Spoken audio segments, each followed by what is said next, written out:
Hello guys, welcome to 5th generation Bishop and welcome to another unboxing and testing. So mayroon tayo ngayong bagong bala. We have the aluminum ball. This is caliber 68. Yan, aluminum ball po siya. So imagine yung laki niya compared to 6mm na steel. Ito yung 6mm na steel ball na ginagamit natin sa airsoft.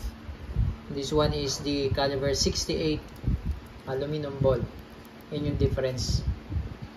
Yan. Oh. Yan yung bala. Okay. So ito yung binabala natin dito sa T4A Training for Engagement TR68 Tactical Revolver. Ito siya guys.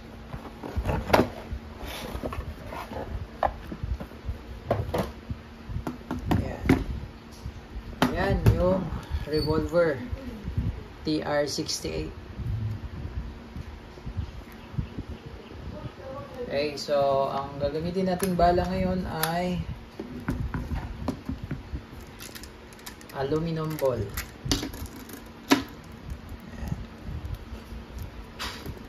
5 shots. 5 shots po ang laman. 5 rounds.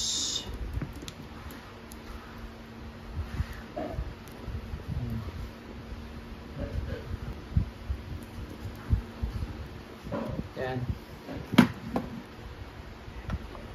Then load.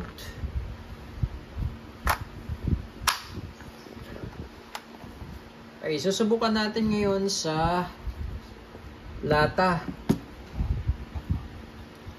using the caliber 68 aluminum ball. Susubukan natin dito kung ano yung magiging impact.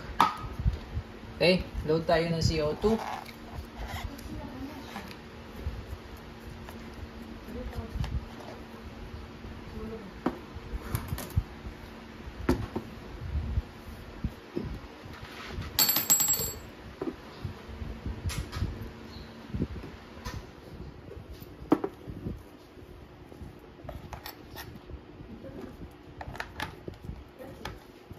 Ito po yung quick pursing cup. Hanggat hindi nyo po ito in-strike or hindi nyo pinalo, yung CO2 nandun lang yun. Hindi po yun mabubutas. So, kumbaga naka-ready lang po yung CO2 na yun. Hanggat sa papaluin mo siya, pag pinalo, pressurized na po yung loob, aangat yung indicator pin. Pero hanggat hindi mo pinalo yan, hindi mo siya pinush or in-strike, andyan lang yun. Kahit ilang buwan andyan lang yan, hindi siya makukonsume. Kasi nga, wala naman siyang butas. Okay, then ngayon, papaluin natin. Okay. So, loaded na po ng caliber 68 aluminum ball. Masusubukan natin dito sa lata ng sardinas. Okay. And testing. Testing TR68 using the aluminum ball. Aluminum ball po yan. 5 shots. Okay. So, dito natin ito subukan sa lata. Okay, lata ng sardinas. And firing.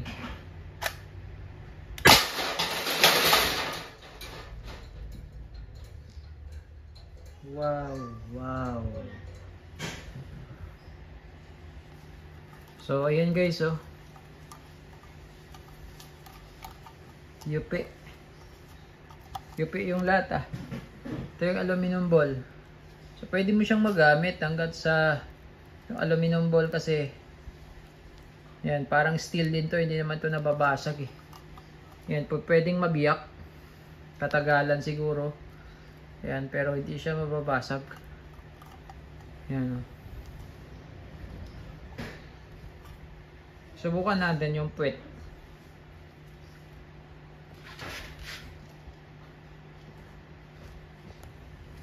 Okay, subukan natin sa may puwetan ng sardinas. Yan. And firing.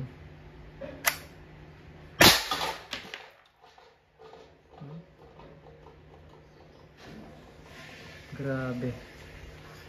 Solid.